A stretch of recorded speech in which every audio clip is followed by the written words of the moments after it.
เยอะแดงเกี่ยงป่าแต่บ่อยมาเกี่ยงกินเนาะตุ้มกา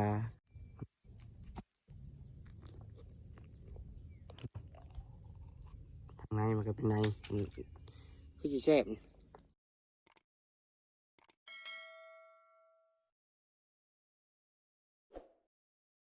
สบายดีพี่น้องสบายดีกับบรรยากาศตอนเช้าๆเนาะมื้อนี้ก็เข้าป่าทุกคนเลยเปิดคลิปมากะเช้าๆในสิมาขุดไว้นี่กระตาตอนนี้ก็อยู่ในรถเนาะเตรียมสิไปแล้วไปเดี๋ยวไปเบิ่งนำกันว่าเฮาสิ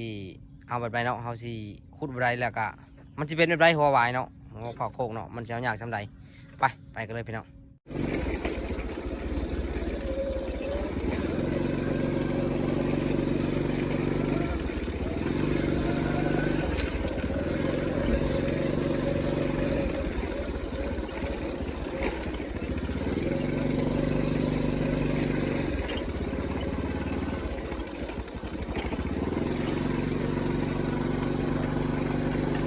ใช่หลายครับเนี่ยกระดอง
ตอนนี้ก็มาฮอตไปเตรียมห้อยเนาะพี่น้องจอดรถไว้นี้อันนี้แล้วก็คันหนึ่งจะไปซับไปเนาะทุกคนเนาะนี่อันนี้แหละงัวของชาวบ้านเขาปล่อยขึ้นมากินแถวโคกเขาจูดป่าภายใหม่ครับเลยเนาะไปเดี๋ยวไปเบิ่งนำกันว่าเขาเสียงเขาไปเนาะ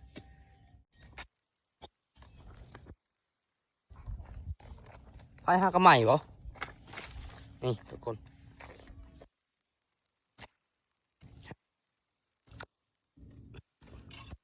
โอ้เลยตัวนี้เดี๋ยวจะมาซับให้เบิ่ง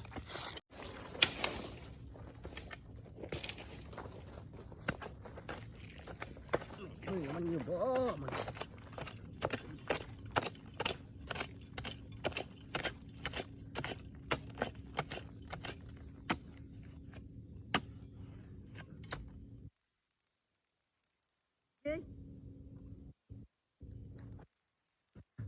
เมื่อไหร่ท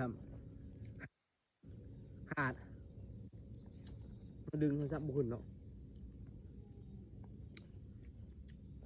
จะไปเบิ่งตัวใหม่เนาะไป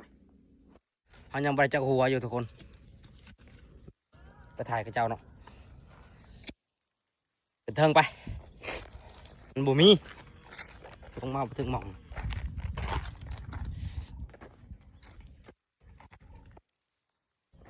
หัวพาวเดี๋ยวสิขึ้นไปบนเลยไปเบิ่งอยู่พุ่นมันสิมีบ่มันนี่ก็มองเขาซับเลยก็บ่มีเดี๋ยวขึ้นไปเบิ่งพุ่นเนาะโยมาสวยเนาะ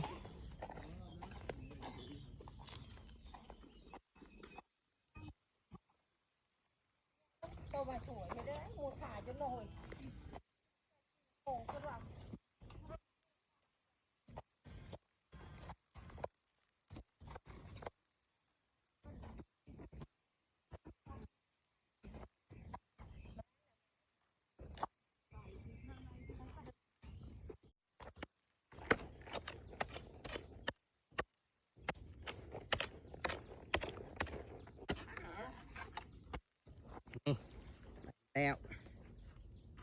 สอบมา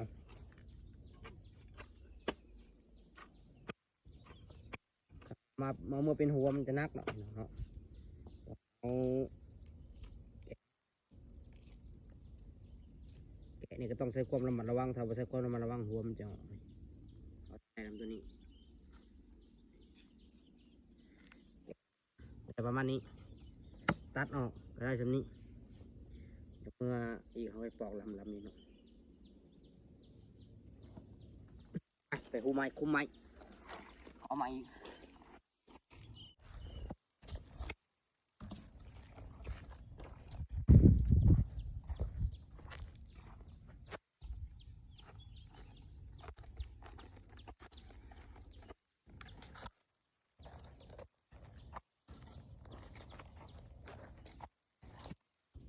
น้อยมันน้อยพุ่นน้อยมันเลยเป็นโคกวงเนาะปุ๊นกทุกคนจำงาใหม่โอ้ตัวตะเวนพบขึ้นสวยงามขนาด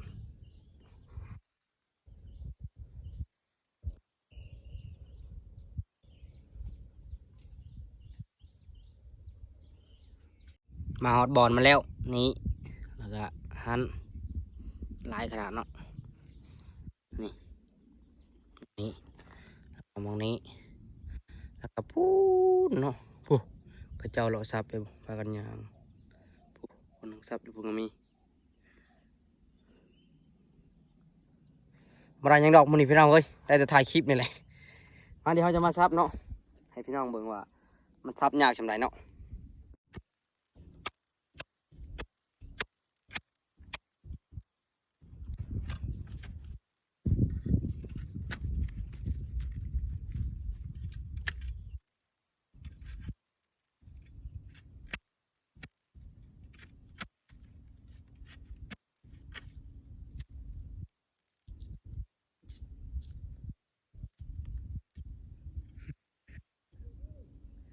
งามอยู่เนาะคือว่าใหญ่เติบ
วีเลย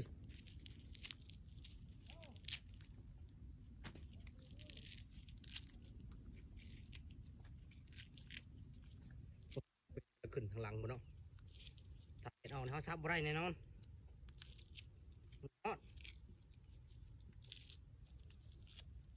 รูปอะไรเป็นน้องเอ้ยถึงหลายเนาะ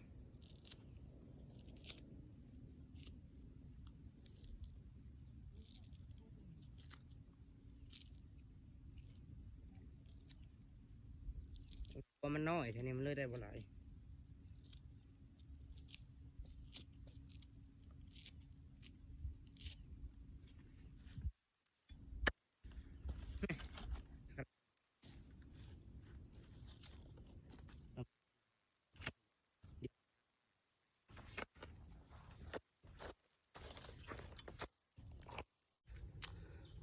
เหืออะไรขย่อยทุกคน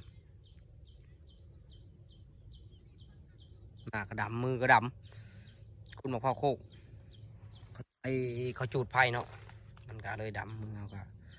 จับมากระดำนี่ไอ้บหลายสับพี่น้องเอ้ยนี่นะได้ตำนี้หนึ่งนะนี่ได้ตำนี้หนึ่งแดดก็ออกแล้วตะเวนก็ขึ้นเลยมันได้บหลายนั่งพักผ่อนเนี่ยก็จอดใกล้ๆนี่หลังบัวตะเวนขึ้นเลย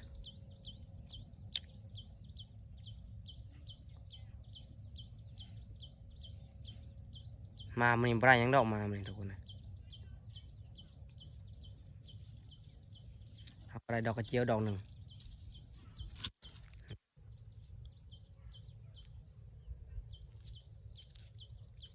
แก่เนาะยังบ่ทันมันดอกกระเจียวแดง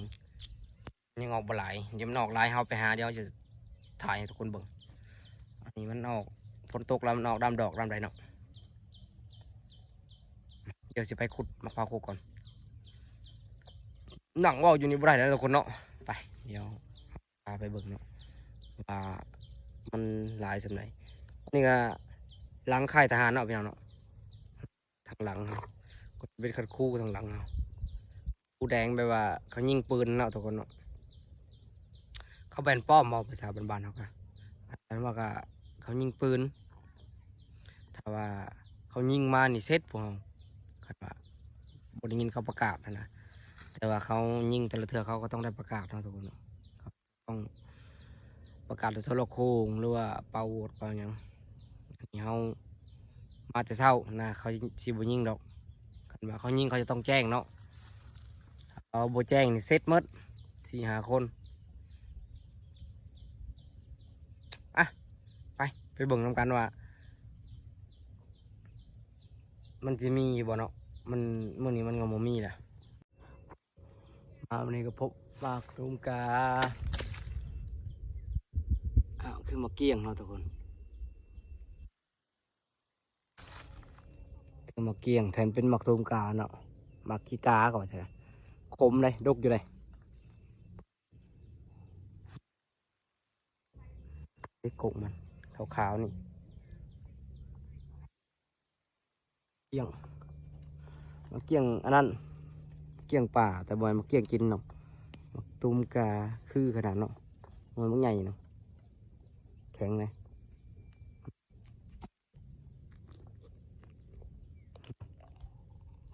ทางในมันก็เป็นในคือจีแซ่บแต่มันขมโชคดีแล้ววันนี้ได้ดอกกระเจียวนี่เนาะทุกคนเจียวแดงเจียวแดงเซงทางโค้งฮะคุณไหม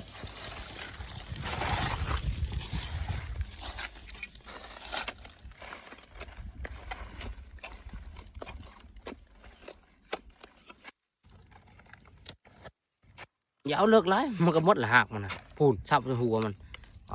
บางงามๆมันก็ทุกคน